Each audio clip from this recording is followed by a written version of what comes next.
let's assume you have a box of this, which, you know, the yellow, of course, is very familiar. This is Kodak film. It's Kodachrome. This one is from 1960 something, 1957. Looks kind of like that. This was the 8mm film. It was like the home videos before home videos were an option. And what would happen is that you got, I think, no audio. You had 4 minutes, 3 minutes and 20 seconds, something like that. At any rate, the problem with this film, of course, is that you need to be able to see it. I mean, it's been quite literally, it's been sitting in a box for the last 50 years. And I wanted to see what we had. And so we had to figure out a way to record them onto a reasonable, medium so that we could share them. And so today we're going to talk about how we go about, ironically, videotaping old home videos. It's always a good idea, first of all, to quite literally make a pile of film that you want to videotape and then another pile of once you're finished, because all the yellow boxes look exactly the same. Once you get the projector out and set up, and once you thread the film through, according to, thankfully, all projectors usually have some instructions printed somewhere on the packaging in terms of threading the film through. It's important to remember that the film is probably pretty fragile, so you want to make sure that you're not forcing or twisting or pulling or anything like that, because in all likelihood you're going to break it.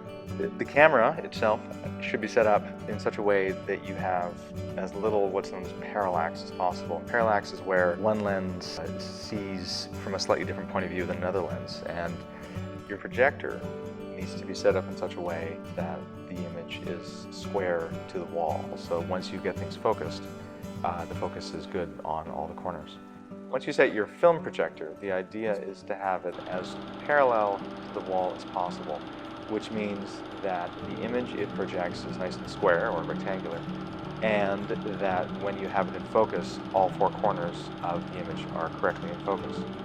Now, when you set up your video camera, you want to set it up in such a way that it can capture all 4 corners nicely in focus without something called a keystoning effect, which is if you're looking at something nice and square from an angle, you end up in a situation where it starts looking more like a rhombus and less like a square. So I find the camera needs to be mounted either directly above or directly below the projector's lens, and ideally with as long a focal length as possible so that you can minimize any distortions.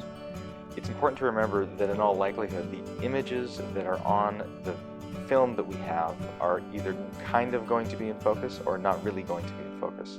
So it's not prudent to use the images on the film as a guide for focus, because of course you end up in a situation where they may or may not ever be able to focus.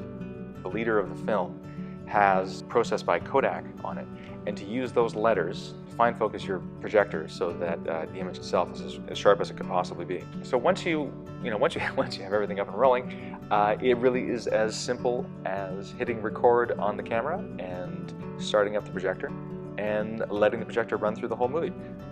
I highly recommend a bowl of popcorn, or several I suppose, depending on how much of an afternoon you have to do this.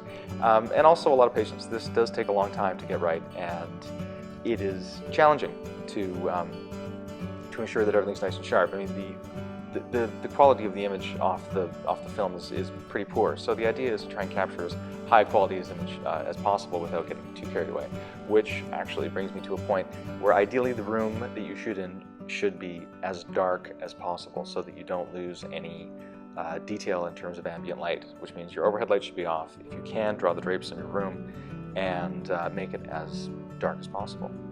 As well, whatever you're projecting your image onto ideally should be a flat, pure white.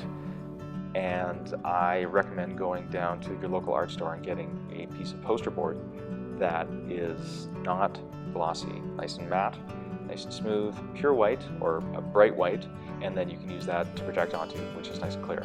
Now, people sometimes talk about the amount of dust that's on the film. I find that it's such a challenge to clean it, and I fear for scratching the film even more than it's already scratched, so I tend to leave the dust there and not worry too much about whether or not it's going to affect the image, because the idea here is really we're not digitizing this so that we can turn it into a feature film, we're digitizing this so that we can show it to our family and to remember what happened in February of 1964 at the PNE in Vancouver.